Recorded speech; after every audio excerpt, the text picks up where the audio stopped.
Good morning guys! This is me, Princess Adayan Malay po sa content creator at the age of 17. Ngayong araw nga po pala ay may pasok na naman.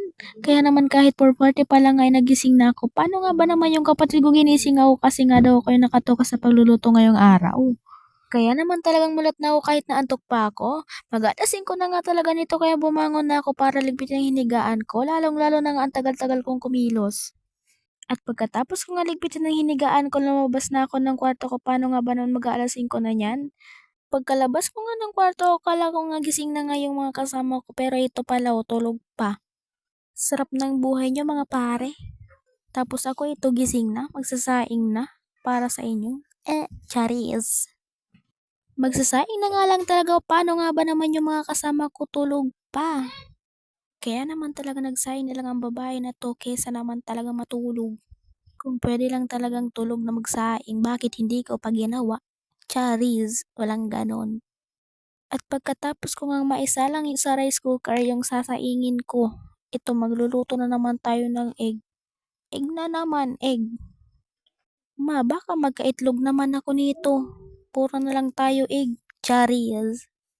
Ayan na nga, mimikos-mikusin na natin yung egg. Isasalang na natin yung egg. Bakit naman isasalang? Paig.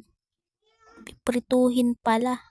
At pagkatapos ko nga mailagay sa kawali yung itlog, mimikos-mikos na natin. At ito na nga yung itlog tapos nang lutuin. At pagkatapos ko nga maluto yung itlog, nag-init nga ako ng tubig. Paano nga ba naman sumakit yung puso ko na patay sa'yo? Ay, Charis, yung tiyan pala yung sumakit. Fast forward nga guys, nainit na nga yung ininit ko na tubig. Malamang nainit kasi ininit. At yun na nga, pagkatapos ko nga mainit yung ininit ko na tubig, agad na ako nagtimpla ng gatas ko. Paano nga ba naman talaga ang sakit ng tiyan ko? Ayan si ate girl, nagpapakute pa. Parang di halata na masakit yung tiyan. Paano nga ba naman ang lamig-lamig tapos nakakrop top pa yan siya? Gising na nga din po pala tong dalawa kong kapatid at yung isa ko pang kapatid na babae. Paano nga ba naman magpa 5:30 na talaga nito? Sa kaka-video ko nga hindi ko na namalayan na maaga na pala. Fast forward nga guys, nakaligo na nga ang eabab na to. Papunta na sa baba, mag-iintay ng masasakyan na skate papuntang school. Paano nga ba naman Monday may flag? Tapos ito ako, mag-aantay pa lang ng masasakyan na skate papuntang school. Paano nga ba naman late na ako nagising? Hindi nga ako makapagtakbo o makapagmadali. Paano nga ba naman nakahils ako?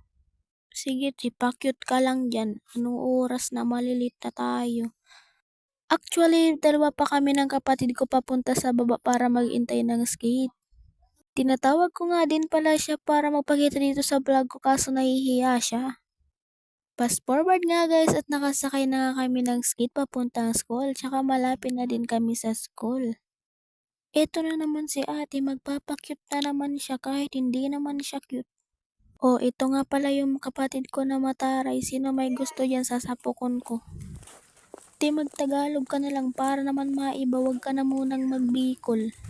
Fast forward nga ulit kaysa naglalakad na kami papunta ng school. Shout out nga din po pala sa iyo, my beautiful sister Charis. Hindi ka maganda, ako yung maganda. Naririnig na nga din po pala namin yung boses ni sir sa mic kasi nga naman magpa-vlog na talaga. Kaya naman talaga nagmamadali na kami at pati nga naman yung ECL namin sa BSME nagmamadali na din. Paano nga ba naman sila yung nakatoka ngayong araw sa vlog? At buti na nga lang talaga nakabot kami sa flag ceremony, kung hindi magpa-flag kami mga na-late. Hindi na nga din po pala ako nakapag-video kasi nga busy kaka-practice kaya hanggang dito na lang. Thank you for watching. Bye-bye!